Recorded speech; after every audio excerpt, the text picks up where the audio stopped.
Hi, everyone. It's me, Tim. Today, I want to talk about influential books.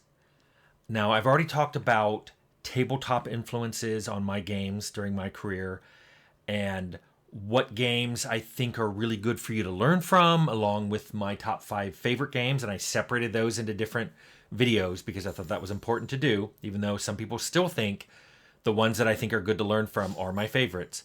But today I wanted to talk about what books exist that really influenced me. And some of them I read a long time ago, some of them I've read recently, all of them I've reread recently. These are books that have stuck with me since when I read them originally. Now, I'm going to skip Lord of Light. I've not only talked about this book extensively, but it's got its own video. I'll link it below. But I've even done a video on what RPG I would make with that book. So that's been done. Also, there's a lot of books from Appendix N in the original AD&D DM's Guide. I've read a lot of books out of that. There may be a little overlap here, but that's also its separate video because that's its own thing. What I want to talk about here, books that I own. I've got several that I own, and then several, it turns out, I only have a digital copy on my Kindle. So I'll put up the covers so you guys can see the book title and the author. But I'm going to explain why I liked each one of these books, and then I will explain why all of them together, what kind of influence it had on my games. So the first one is Roadside Picnic by Arkady Boris Strugatsky. This book is weird and really cool and really well written. It's unlike anything I've ever read before or since. By the way, there's going to be spoilers, some mild spoilers in this video. So what I love the most about Roadside Picnic is the aliens are alien. We don't get to understand them. We don't even get a glimpse into understanding them. We don't know why they were here. We don't know where they came from or where they were going. The technological artifacts that they left behind are incomprehensible to us. So, spoiler, the reason it's called Roadside Picnic is it's as if aliens stopped off on Earth to have a roadside picnic, and we are the ants that are going through the remains of what they left. And just like ants, some things are good. Hey, look, it's some leftover food. That's great. But if you crawled into a battery or a discarded soda can with still, very acidic soda in it, that'd be horrible for an ant. Similarly, some of the things they left behind are horrible to us. They probably don't think twice about it, but for us, it's horrible. Anyway, really good story. If you watch it, or if you read the book or watch the movie that was based on it called Stalker, and there was a video game called Stalker, you may see a little bit of Fallout-y influences in there. The next one I'm going to talk about is Empire of the East. This book of mine is so old, the cover has come off. I love this book. Never going to sell it. I read it in high school, read it again in college and grad school. I read it again about a year ago. This is a book by Fred Saberhagen, and it has fantastic world building. Empire of the East is actually a combination of 3 books. I recommend you read all 3. You can stop there. There are more books that come after. He connects it to his Lost Swords series. You don't need to read that. I did. They're good, but Empire of the East is great. What I particularly like about it is it mixes genres. Again, spoiler, it reads like a fantasy novel, but it turns out it's actually sci-fi. So I loved it. The next one I'm going to talk about is Dying Earth. I have this book, which is a collection of a lot of Jack Vance's Dying Earth novels, like Eyes of the Overworld and Cudgel the Clever and Rialto the Marvelous, and a lot of those short stories, novellas, and novels. What I love about Jack Vance's books, they have unbelievably good prose. It's one of the few times I read a book and I went, I don't care how much I study, how much I practice, I will never even be remotely as good as Jack Vance. His prose is just amazing. It's an example of how to write well and write uniquely. So for all those budding narrative designers out there who've heard me talk about how horrible it is just to make a sarcastic character, another sarcastic character in the parade of sarcastic characters that I've read. Read Little Jack Vance. He makes interesting, memorable characters, and none of them are sarcastic.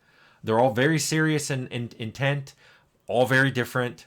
Plus, his description of just a garden is just amazing. Of just how he can write his adjectives, and he makes up words. He's very much like the Jabberwocky poem, where words are just made up. Several Jack Vance words you can't find anywhere else. You're just going to figure it out. So it may be hard for people who don't speak English as their first language. It can be hard for people whose English is their first language. But I recommend trying Vance. He's amazing.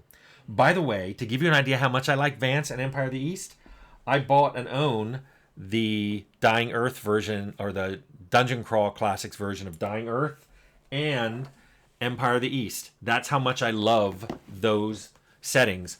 I bought the game versions of them to play in. They're very influential to me.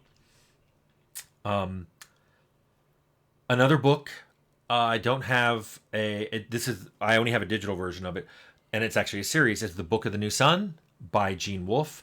I found these to be exceptionally well written, and another good example of mixing genres. When you first read it, you think you're reading a medieval book, and then maybe it's a fantasy book with magic, and then you realize, no, there are aliens, it's sci-fi, and then you don't know what you're reading. One thing that I both loved and hated about this book is it has an unreliable narrator. The narrator says things that later on you're given reasons to believe that what he said isn't true. And since from the very beginning of the books, he talks about how he has an eidetic memory, how he never forgets anything, you start to go, I don't think that's true, and I also think some of the things you're telling me aren't true, but you don't know, and you will never know. I kind of like that. It kind of drives me crazy. Another book I love is Accession by Ian Banks. I love Ian Banks in general, but Accession itself grabbed me because not only does I think he writes really well, and it's space opera, and I'll talk about that in a minute, but Accession has such a really good prologue to pull you into the book. But if by the second part of chapter 1, if you aren't absolutely pulled into this book and you just have to keep on reading, it's about how a very advanced civilization is attacking and taking over a ship as told from a drone, point of view of a drone in the ship. And you learn a ton about technology, how amazingly advanced its technology is, but even so, it is being overwhelmed by the attacker's technology. It is incredible to read. It's also incredible to read a culture book where the culture has to, and this frequently happens, has to come to grips with the fact that it is not at the top of the pile technologically. It's way above where we are, but it's nowhere near the top. I love stuff like that. You see that in in Vampire. I loved learning that vampires are supernatural, but they're not at the top of the heap. The next one I want to talk about is Blind Sight by Peter Watts. Again, I only have a digital version. What I loved about this book is I went into it not knowing anything about it. And this book will really make you think. And I mean that literally. You will literally go, what is thinking? And when you think, what is thinking, and what am I thinking? And when I'm thinking, who's the I doing the thinking? I mean, Watts postulates that self-aware, self-conscious intelligence isn't necessarily needed or desirable.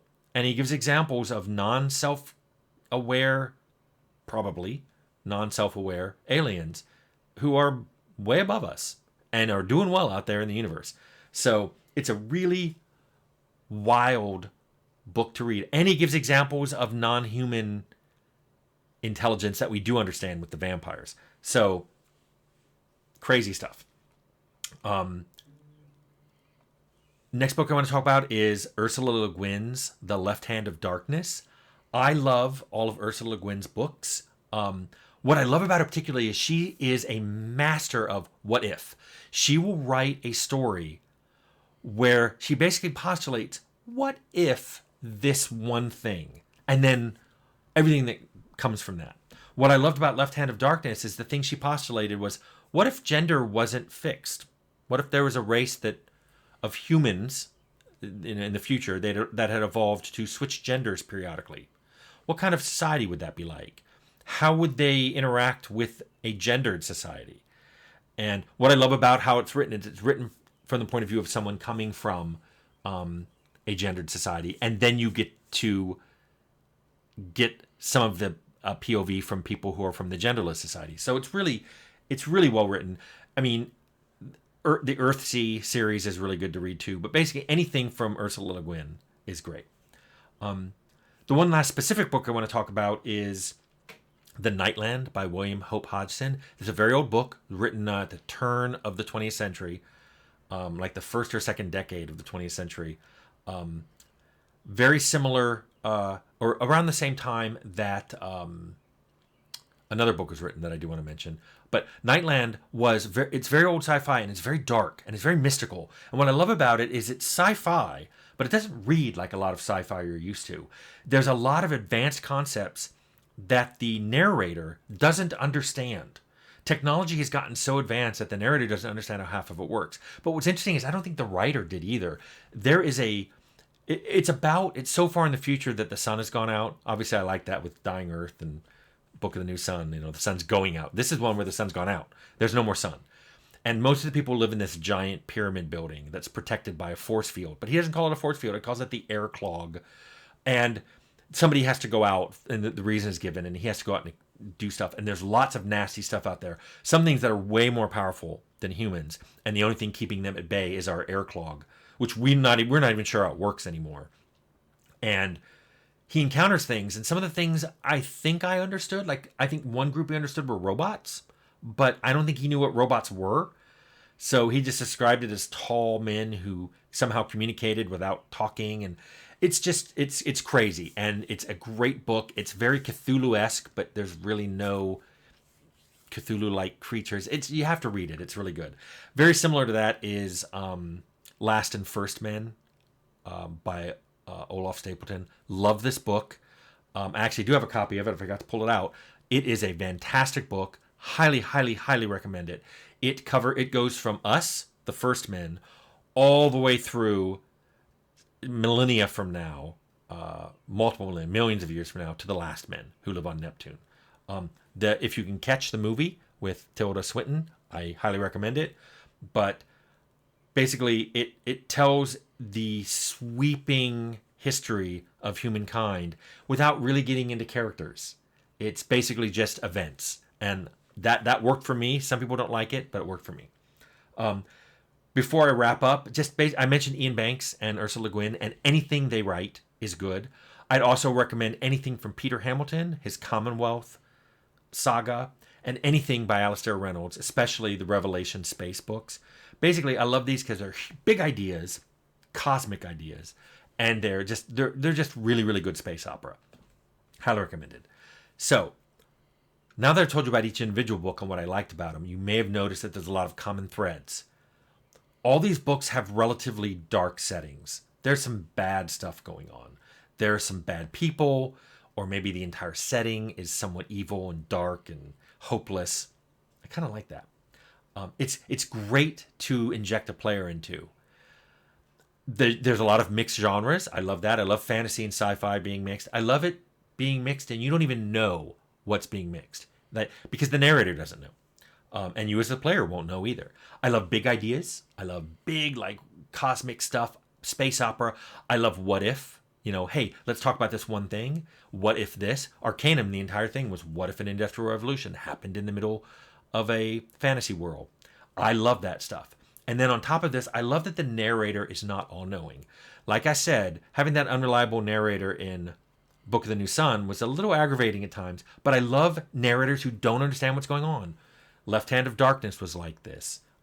Accession, my favorite culture novel, is like this. The Nightland is like this. I love books where the people in it don't know what's going on, and they may never find out what's going on.